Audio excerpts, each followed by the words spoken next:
Hola, ¿qué tal amigos? Mi nombre es Jorge Luna. Yo soy Isaac Luna. Bienvenidos a su pequeño y humilde canal Llamados a la Santidad. ¿Dónde estamos, Isaac? Estamos en la Basílica de Guadalupe, aquí en Monterrey, en la primera jornada mariana, donde quédense a ver el video porque tuvieron charlas, misa. Quédense a ver el video, suscríbanse y denle like. Y compartan. Los invitamos a ver la siguiente charla. Muchísimas gracias. Suscríbanse. Gracias, Isaac. Gracias, papi. Te amo, hijo. Hasta luego. Bye bye. A continuación queremos presentarles a un sacerdote pues muy querido dentro de nuestra diócesis, el padre Ernesto María Caro. Él es ingeniero mecánico y administrador de la Universidad Autónoma de Nuevo León. Estudió la maestría en Administración de Empresas en el Instituto de Estudios Tecnológicos, Instituto de Estudios Superiores de Monterrey. Realizó su preparación sacerdotal en el Seminario Arquidiocesano de Monterrey, México, recibiendo su ordenación sacerdotal en el año de 1991. Recibió además la licenciatura en Espiritualidad de la Universidad Gregoriana en Roma. El padre Ernesto María Caro es doctor en Mariología por la Universidad Marianum y el International Marian Research Institute, fundador de diversos apostolados y movimientos como Evangelización Activa, Colegio Arge, Vivir en Cristo, entre otros. Nuestro señor arzobispo, Monseñor Rogelio Cabrera López, unido al deseo del Santo Padre, el Papa Francisco, nos invita a que pongamos nuestra mirada en el Concilio Vaticano II, muy en especial en la Constitución dogmática Lumen Gentium, para profundizar en el misterio del papel de María en el plan salvífico de Dios, por lo cual invitamos a que pase al frente nuestro sacerdote, el padre Ernesto María Caro. Le damos una fuerte y calurosa bienvenida.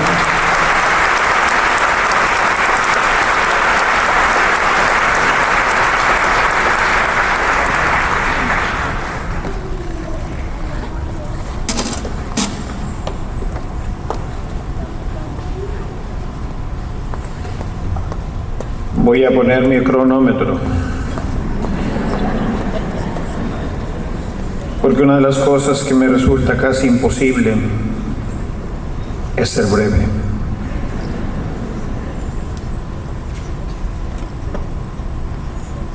Pero lo intentaré.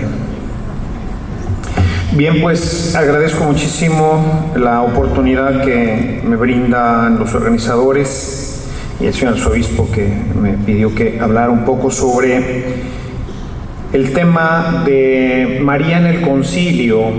Sin embargo, siendo pastoralista, siempre trato de que no sea tan seco en un momento dado la participación, sobre todo en un contexto de preparación a la oración, de entender un poquito más el misterio y dónde estamos parados, qué es lo que ha pasado en el Concilio Vaticano. Y bueno, pues para eso necesitaríamos ir un poquito a la historia, cómo es que llegamos al concilio y qué pasa en el concilio, ¿no? María es ante todo, y así lo tenemos que siempre entender, como un verdadero misterio. Es un misterio que está unido e inseparable a Jesús. Desde el momento de la encarnación, pues no podemos entender a María sin Jesús y a Jesús sin María. O sea, es inseparable. De hecho, recientemente, ahora unos 10 años, he empezado a escribir bastante sobre María en el misterio de la Trinidad, que es verdaderamente muy, muy importante. Este misterio, igual que Jesús, va naciendo poco a poco, como nos damos cuenta leyendo los finales de los evangelios, particularmente el evangelio de Mateo y luego el principio de Lucas, del libro de los Hechos.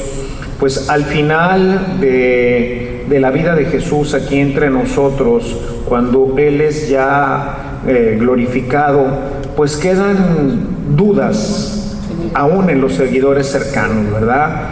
Y se postraron, aunque algunos con cierta reticencia de reconocer a Jesús verdaderamente como Dios.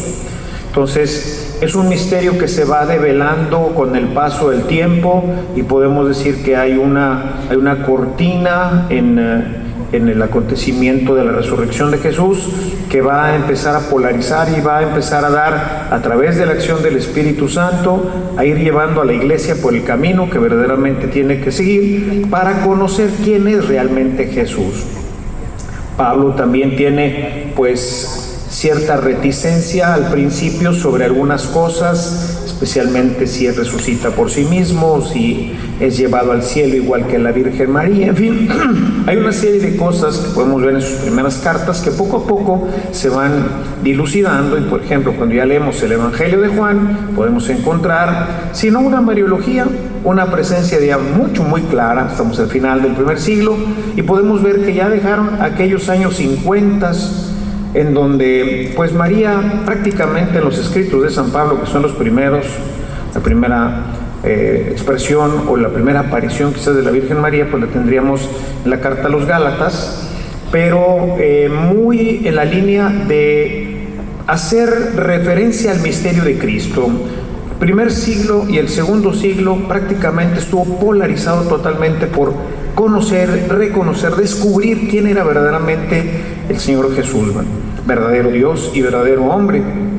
Entonces Pablo solamente generalmente lo usa, lo mismo que Marcos, para referenciarlo a la virginidad perpetua, es decir, ese hombre que ustedes han conocido, al que ahora presentamos, es verdadero Dios y verdadero hombre, al menos en la línea de que no fue engendrado por un hombre, sino ¿y cómo fue engendrado? ¿Cómo es que tenemos a Jesús, que es verdadero Dios y verdadero hombre? O sea, ciertamente todavía, si nos ponemos y nos echamos un clavado desde el punto de vista de la encarnación, siempre que entro en esa meditación es perderse en un misterio inagotable. Y así pasa el primero y el segundo año. Todo esto que va a generar que la iglesia vaya a tener que ir dando una palabra concreta sobre quién es. Llamamos dogma porque es algo que tenemos que creer, es algo que la iglesia cree, no solamente por una convicción de unos cuantos pastores que en un momento dado pueden decir esto es así o esto es asá. Precisamente a partir de eso es como se fueron dando las herejías, ¿verdad? Nestorio, pues él tenía una idea equivocada sobre quién era realmente, cuál era la participación de María, quién era Jesús, en qué momento empieza a ser Dios. Por eso se hablaba del Cristo Tocos, ¿verdad? O sea, la madre del Cristo, es decir, pues se engendró, quién sabe cómo, pero no es Dios, sino que luego el Espíritu de la segunda persona pues habita ahora en él y no habita. La segunda persona no está en Cristo. Cristo es la segunda persona. No habita en él. Está en él. Y así vamos a ir llegando a la enseñanza dogmática. Y así es como se va formando el corpus mariano en los términos de lo que tenemos que conocer y de lo que ella en su misterio aporta al misterio cristiano, al misterio de la iglesia, al misterio de Cristo. En fin, hay un libro dice el padre de la Poterie escribió un libro, Marie Claire del Mystère Chrétien. María es la llave de interpretación de todo el misterio cristiano. Es un librito más o menos pequeño, no muy grande, y habla de cómo María es lo que abre la llave, es la llave que abre el misterio de la neumatología, la relación de María con el Espíritu, de la eclesiología, María en la iglesia, en fin, así podríamos hablar de todos los tratados teológicos. Encontraríamos que María, a través de ella podemos irlos descubriendo. Así que María empieza a tomar ya una seria participación. Voy a tratar de ser lo más breve y sucinto posible en esto, porque aquí esto es un mar, ¿no? Voy nada más a mencionar rápidamente los dogmas, y estos dogmas rápidamente que aportan, porque son las aportaciones. El concilio en este sentido no tiene ninguna aportación, es como otros tantos concilios que vienen a aportar, simplemente a confirmar los dogmas que ya tenemos. La Madre de Dios es Va a ser uno de los más, no de los más largos, pero sí de los más importantes, porque es un misterio que tiene una relación íntima, muy profunda con Jesucristo, ¿quién es Él? Y se va a tardar nada más hasta el 431, ¿verdad? El siglo V, vamos a tener el Concilio de Éfeso, en donde se va a definir que efectivamente Jesús tiene dos naturalezas, sin mezclas ni distinción, sino que es verdaderamente la segunda persona que se encarna, que toma la carne de María siempre virgen, la Teotocos. Esta es una gracia particular de la Virgen María. Esto ayuda a definir que Jesús es verdaderamente el Hijo de Dios, y como lo dirá el concilio, pues María es la Madre de Dios en orden a su naturaleza humana. Como Dios, pues siempre ha existido, Él es eterno, igual que el Padre, pero conforme a su encarnación, ella es la Madre y Jesús es verdadero Dios y verdadero hombre. El siguiente dogma a desarrollarse va a ser el de María siempre virgen. Es un dogma con muchísimas dificultades todavía hasta ahorita. Prácticamente en el siglo VII, a través de diferentes concilios y diferentes elementos, se fue ratificando sin mayores elementos que pudieran dar pie a que esto estuviera completamente bien sostenido, a que María pues fue virgen antes, es virgen en el momento y es virgen después, siempre virgen, en todo momento virgen. Todo esto presenta todavía amplias dificultades teológicas. Mi tesis doctoral precisamente versó sobre este tema, María, virginidad por el reino, una nueva perspectiva, un nuevo punto de apoyo, dejar de apoyarnos en Lucas para darle sustento al dogma y brincarnos a Mateo en capítulo 19, que es en el único en que Jesús habla de la virginidad. Y aún así, pues todavía hay un mar por estudiar y un mar por que la Iglesia finalmente tenga elementos un poquito más concretos. Tanto es así que no tenemos advocaciones, no tenemos templos, no tenemos la única orden religiosa, pues es la de la hermana Connie, y gracias a ella pues tenemos aquí que se empieza a generar la devoción a María siempre virgen, pero realmente, aunque todos la creemos, es un dogma de la Iglesia, etcétera, pues vean toda la dificultad que ha presentado. No tiene tanta relación como el primero en relación a la realidad de Cristo. Después tendremos la Inmaculada Concepción. Esta va a ser de larga duración, también con muchísimos problemas a lo largo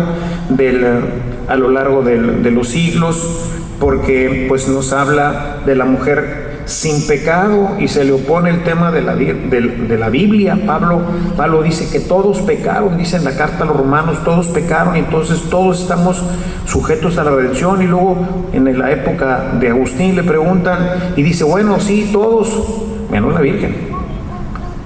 ¿Y por qué? Bueno. Y luego Santo Tomás, misma historia. ¿Y por qué? ¿Dónde, cómo salvamos ese tema? Será hasta que Duns Scoto pues propone así una propuesta, ¿verdad? Dice, sí la salvaron, nada más que la salvaron en el momento de su concepción, entonces ya es concebida sin pecado. Pero también la Virgen María, en este sentido, pues también fue redimida. Pero ya aquí tenemos una idea muy interesante, porque me faltó en María siempre virgen. ¿Qué nos ayuda aquí? Es un misterio que nos habla cristológicamente.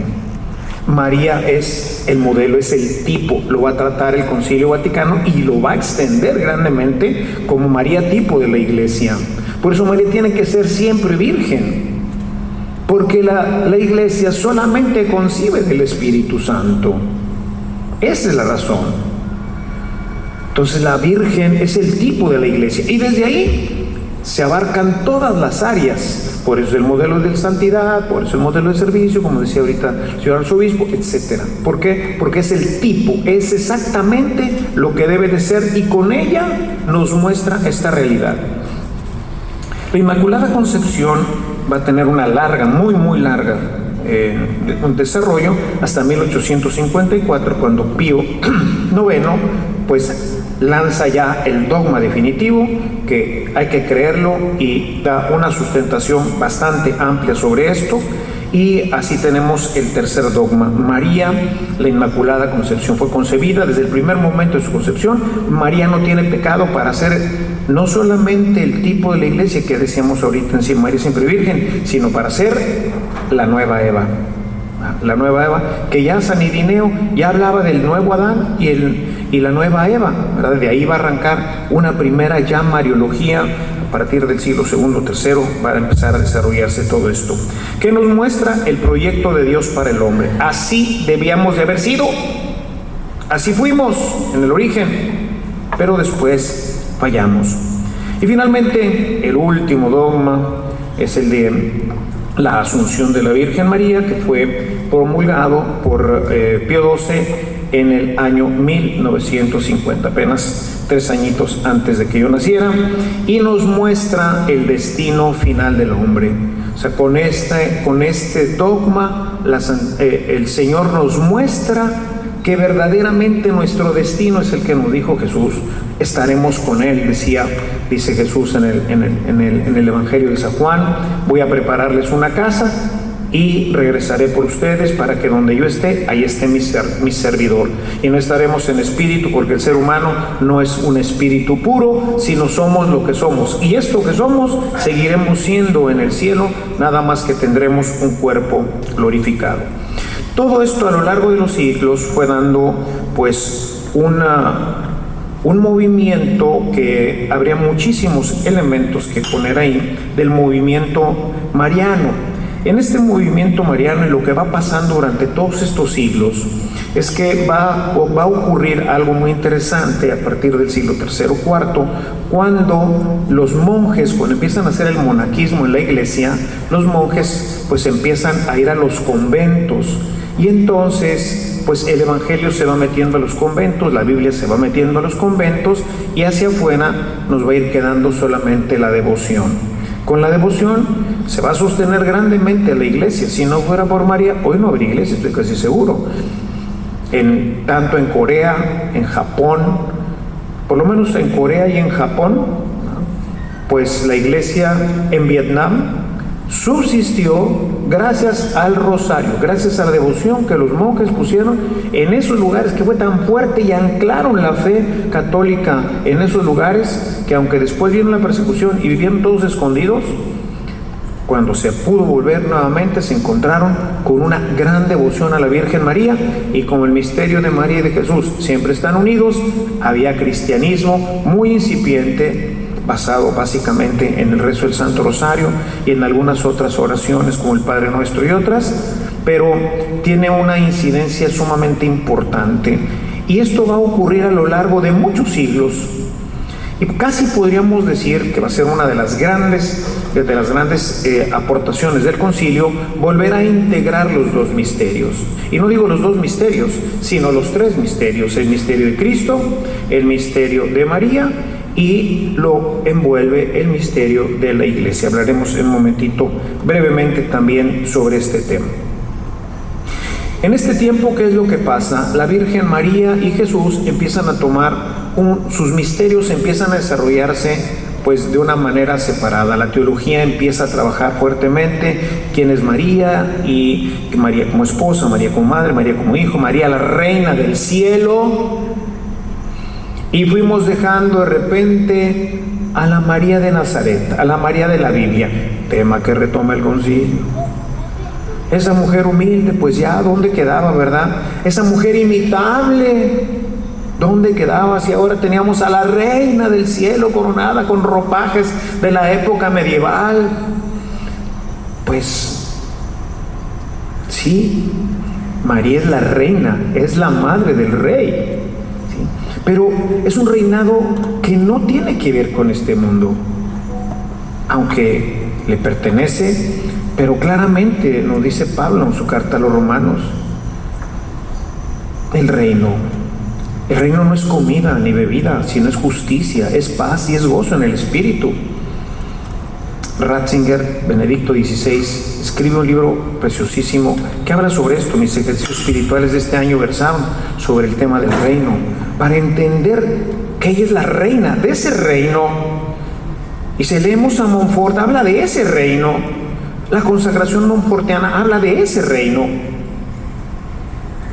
Pero hay escritos, cuando hacía mi tesis tuve que leer muchísimo, pero hay escritos del siglo XIV, XV, XVI, en donde uno cuando los lee no sabe si se está hablando de la Virgen María o del Espíritu Santo. O sea, su misterio se hace inmenso. Que bueno, fue un gran desarrollo mariano.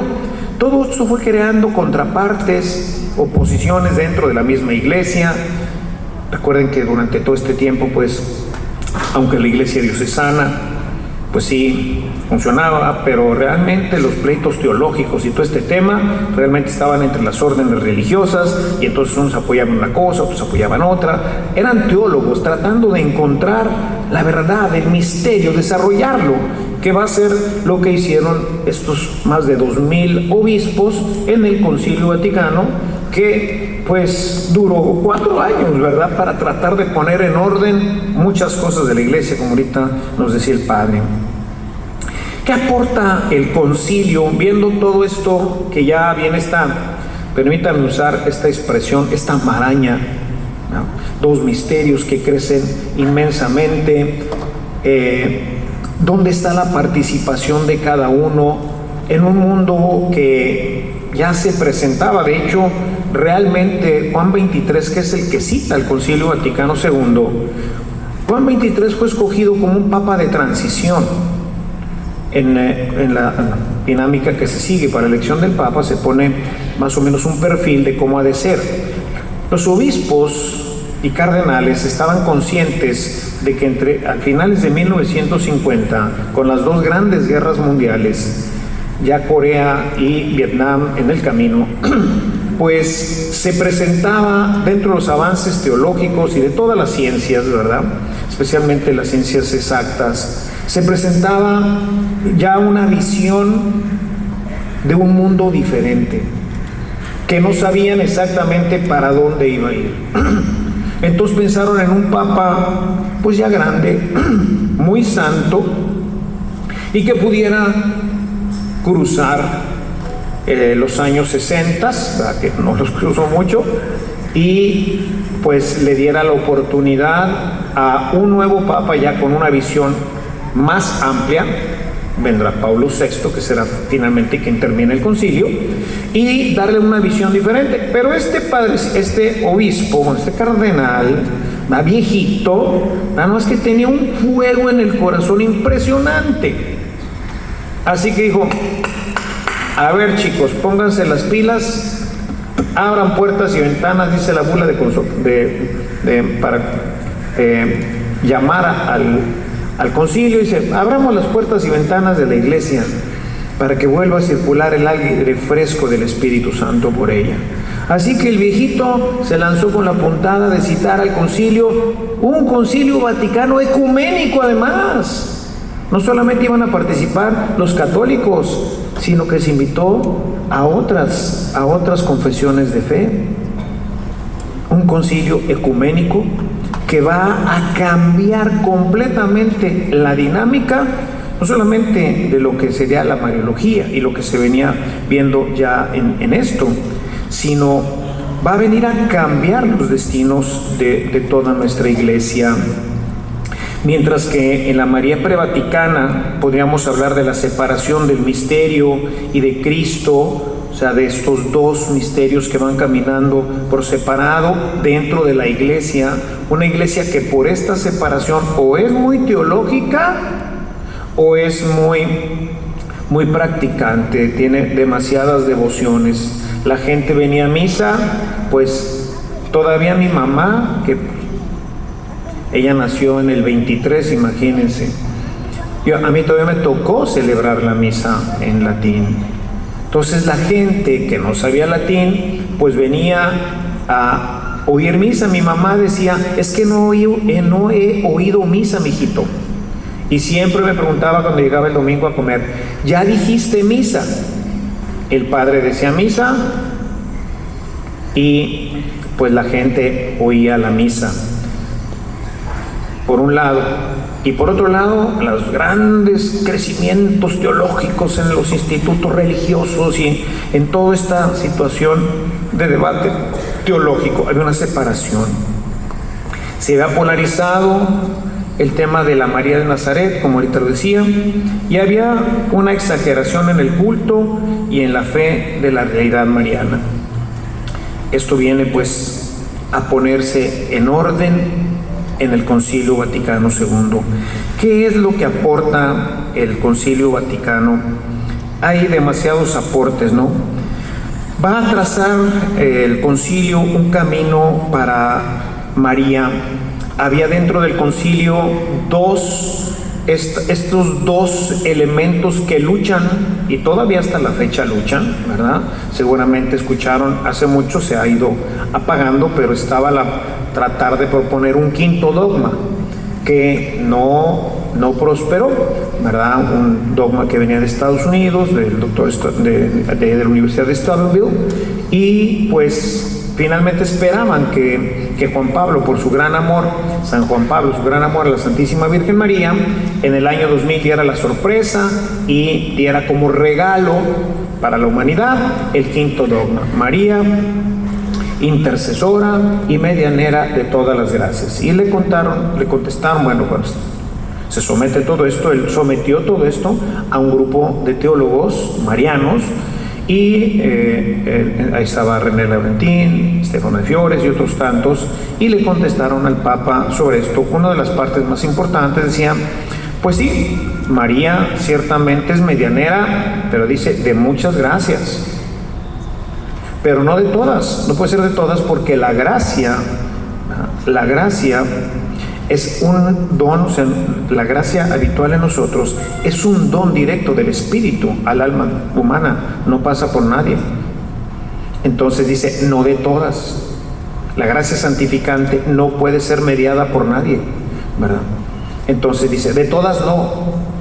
Y así como eso fueron poniendo obstáculos y finalmente no se hizo. Pero todavía, vean, están bueno, esto mismo dentro del concilio, con dos cardenales al frente, uno cada uno que quiere más dogmas, más privilegios de la Virgen, y la otra que pues quiere pues poner en orden esto y volver a juntar los misterios y darle su lugar correcto a la Santísima Virgen María.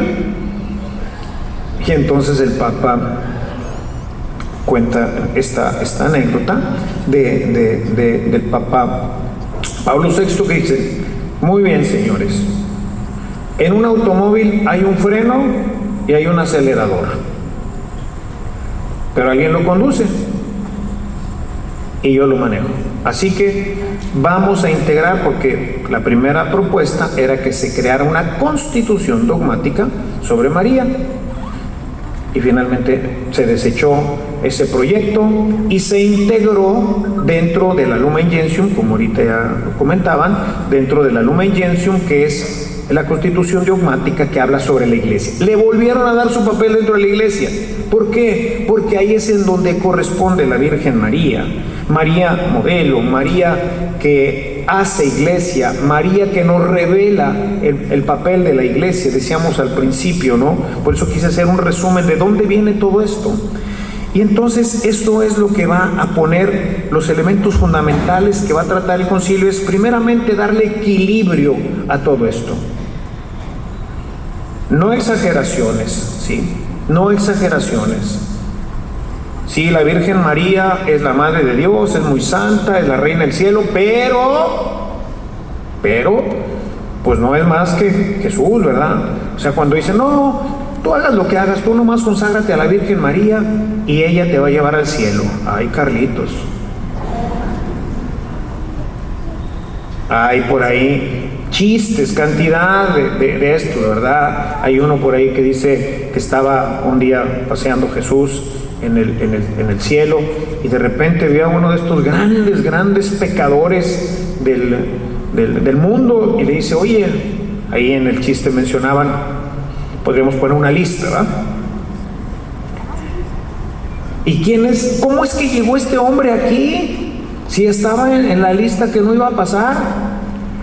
Y San Pedro dice, tu madre, ve y díselo a tu madre. O sea, ella lo coló, lo pasó en otro que pues lo pasó por una ventana atrás, en fin, todo este tipo de cosas donde pues de repente parece que la Virgen María es más misericordiosa que Jesucristo. ¿Cómo? No puede ser. Nadie puede ser más misericordioso que Dios. Pero vean cómo se fue polarizando todo esto. Así que dijo, equilibrio, ¿ok? Retorno a las fuentes, que es lo que siempre les digo, hermanos, ahora sobre todo con las redes. ¿De dónde lo sacaste? No, pues del YouTube. No. ¿Y quién lo dijo? No, pues un padre. No, si les platicaron todo lo que he escuchado decir, Dios de mi vida. Las fuentes. O sea, regresar a las fuentes. Por eso, esencialmente, si ustedes revisan, ojalá y todos tengan en su casa un Concilio Vaticano, una buena edición, Bach y otras, van a ver que su aparato crítico, es decir, de dónde tomaron los santos padres lo que están diciendo, es un concilio patrístico, esencialmente patrístico y bíblico. Regresar a las fuentes. ¿Cuáles son las fuentes? Las fuentes son los santos padres y la Santa Biblia. Esas son las fuentes. Ustedes cualquier otro concilio que vean antes del siglo VII, todas están llenas de lo que se decía antes en otros concilios y los santos padres que lo decían. Vamos a las fuentes. ¿Esto quién lo dijo? No, Irineo. ¿Y esto? No, pues San Ambrosio. ¿Y esto quién lo dijo? ¿Y esto quién lo dijo? ¿Y esto quién lo dijo? ¿Y esto quién lo dijo? Así. Ah, ok. Tiene un soporte de siglos sobre esto, ¿no? Tercero, que esté referenciada a Cristo. Volver a unir los misterios. No puedo hablar de María si no hablo de Cristo. No puedo hablar de Cristo si no hablo de María. Entonces, una mariología referenciada a Cristo. Balance sobre el culto. ¿Sí? Vendrá más adelante San Pablo VI con la Marilis Cultus para ya después del concilio poner esto que ya pone en perspectiva que era necesario y dar indicaciones claras sobre el culto a la Virgen. Hay que darle culto, pero hombre, pues cómo no, si le doy culto hasta a mi madre aquí en la tierra, a la madre de Jesucristo. Imagínense nada más, cuando yo llegaba a la parroquia, señora, pásale por aquí, siéntese por allá, en las kermeses, la mejor mesa, y la llenaban de tacos y de tamales y de todo, y lo que quiera la señora. ¿Por qué? Pues porque es la madre del Padre. Pues sí.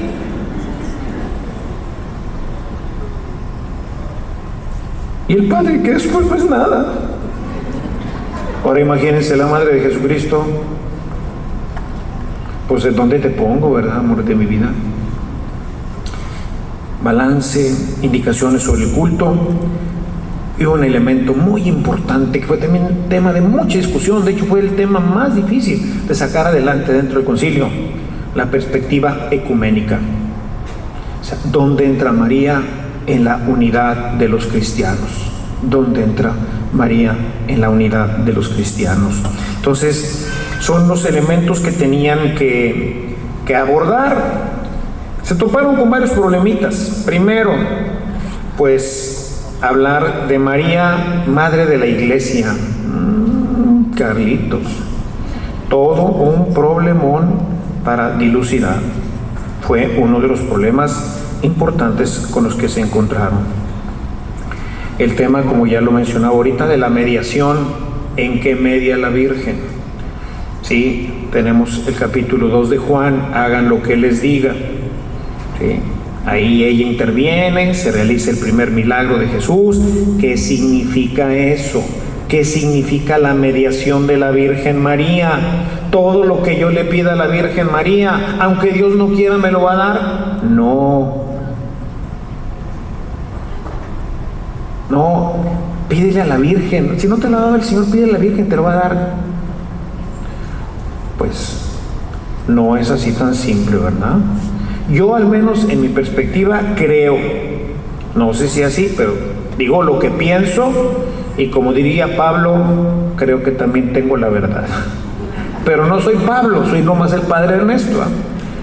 Pero yo creo que ciertamente hay gracias Como se ha dicho mucho, María tesorera, más que dicen de todas las gracias, pero yo creo que efectivamente nuestro Señor le ha dado gracias especiales a nuestra Madre Santísima con el fin de honrarla, para que nosotros le honremos, que si no se las pides a ella, no te las van a dar nadie, nada más las tiene ella, son del Señor.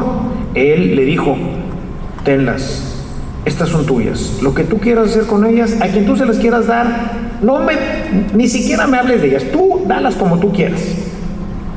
Eso creo, que hay algunas gracias que ella obtiene solamente ella, ningún santo, y si se la pides directamente a Jesús te va a decir, pídesela a mi madre. O sea, nos fuerza a ir a pedírsela a ella, es mi pensamiento, pero ¿cómo será? A lo mejor cuando me muera sabré. El tema de la corredención, corredentora, era el quinto dogma. Pues no, difícil. El tema de la virginidad en partum, en el momento del parto, también fue virgen. ¿Cómo nació Jesús? Implicaciones, acuérdense que estamos en el siglo XX. O sea, ya todo eso del sexo y cómo nacen los niños y todo ese tema está empezando a pasar a la historia. Entonces, ¿qué vamos a decir? Vamos a seguir diciendo que así como la luz atraviesa el cristal, decía San Bernardo, ¿verdad? De la misma forma que la luz atraviesa el cristal sin dañarlo, así Jesús. Y algún cardenal y obispo dijo, ¿y la placenta?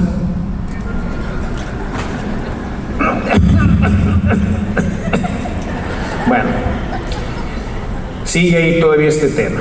Aportes del concilio, ya decía ahorita, María, tipo de la iglesia, ella es el modelo de la iglesia en todos los aspectos, principalmente como les decía ahorita. Por eso no podemos aceptar bajo ningún esquema, bajo ninguna situación, aunque no tengamos un sostén totalmente completo desde el punto de vista bíblico, no podemos aceptar que María haya tenido hijos, que no sea virgen, porque entonces no puede ser el tipo de la iglesia. Y María, Dios quiso que María nos ilustrara, que ella fuera el tipo de la iglesia. Viendo a María vemos a la iglesia, conociendo a María desde la Escritura vemos a la iglesia. María es la iglesia.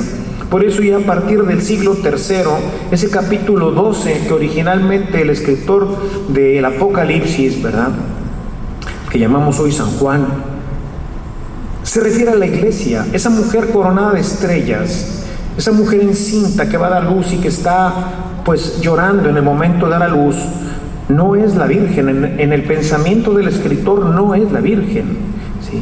Esa es ya la interpretación profunda que va a pedir apenas en el siglo III, donde se hace ese paralelo con la Virgen del capítulo 12 de Juan, con la Virgen, y la convierte en tipo de la iglesia, y a partir de ahí es que nosotros la tenemos como tipo. Por eso es que no la podemos tener más que en la virginidad perpetua de María. Así que el concilio, aunque no llega a definiciones totalmente claras, vuelve nuevamente a soportar el dogma de María siempre virgen. El tema de la mediación la va a llevar hacia la intercesión. Realmente, si hay una mediación en un intercesor, por supuesto, sí, por supuesto, pero no es como el Paráclito. El Paráclito en Cristo, cuando él habla del Paráclito, en el capítulo, empieza desde el 14, ¿verdad?, hablar del Paráclito. En Juan, el Paráclito es un abogado, es un intercesor, es un medianero, se pone en medio entre las dos partes. Pero él es Dios. O sea, María no es Dios, no puede ejercer esto. El único mediador en nuestra redención es Cristo. Intercesora, sí, hasta arriba. O sea, cualquiera que pida algo, pues a ver si Dios se lo da. Pero se lo pide la Virgen María y es conveniente para nosotros, venga. Entonces, otro de los elementos importantes fue el dejar bien claro que no es medianera, al menos en el tema paráclito, sino medianera en el tema de la intercesora. Es capaz de obtener gracias, es capaz de hablar por nosotros delante del Señor, sí, pero no como el paráclito que les digo que ya para el siglo XIV y XV, esto ya era verdaderamente, pues, hoy diríamos, para algunos teólogos sería escandaloso, ¿verdad? Pero bueno, es parte de este desarrollo que se ha venido teniendo, ¿no? Ser el modelo del cristiano va a insistir, va a dedicar muchos números al tema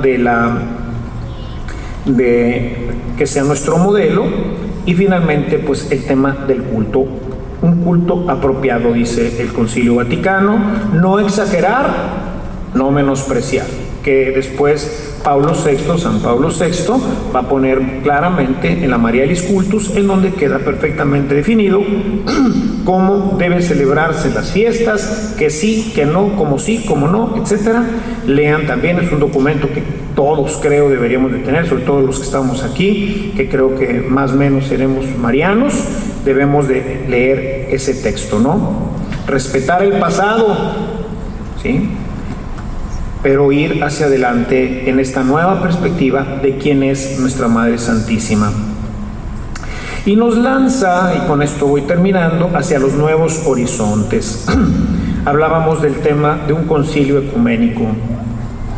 Nos lanza a desarrollar con los hermanos, sobre todo con los cristianos, el tema de la unificación de la Iglesia. Y el punto de unidad, como lo han dicho muchos santos y otros teólogos que no lo son, ¿verdad? María será el punto de unidad de todos los cristianos. Y un texto que si pueden conseguir se llama María, la Madre de mi Señor. Lo conozco en italiano, es italiano, el escritor Max Turian, que escribe este texto, que cuando me lo recomendó mi asesor de tesis, les puedo decir que pasarán muchos años todavía, después de haberlo leído, en que yo tenía la certeza de que era un sacerdote católico. Y no. Es un pastor protestante. Increíble. O sea, María le da el puesto que debe tener, nada más. Entonces, viendo textos como este de adelante, son de las nuevas perspectivas, son los nuevos elementos que lanza el concilio hacia adelante. Y finalmente, el último tema sería María y el final de los tiempos. Ella será la mujer que sostendrá la iglesia, que estará como estuvo ahí con Jesús al pie de la cruz, en medio de los sufrimientos que ya nos propone la escatología del capítulo 25 de Mateo. No ha habido ni habrá tiempos nunca como estos. Entonces, esto que es importante, hay muchos libros hoy sobre esto, otros que utilizan apariciones no aprobadas, nuevamente, las fuentes, quién escribe, ¿verdad? Pero hay documentos muy bonitos y muy interesantes, ¿verdad? René Laurentín tiene uno muy bonito, muy importante, que dice, sí, María en los últimos tiempos. Entonces, para adelante todavía hay muchísimo que hacer, hay una gran mariología que seguir desarrollando, y pues qué bueno que haya todo este interés por parte de ustedes, porque tenemos que seguir avanzando en el misterio de María, pero con la perspectiva de conocerla y de amarla.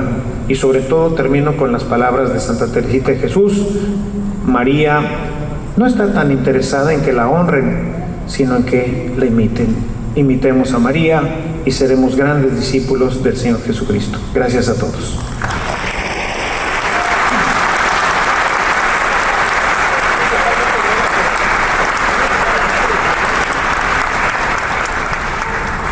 Le agradecemos mucho al Padre Ernesto María Caro Osorio su importante participación en esta primera jornada mariana.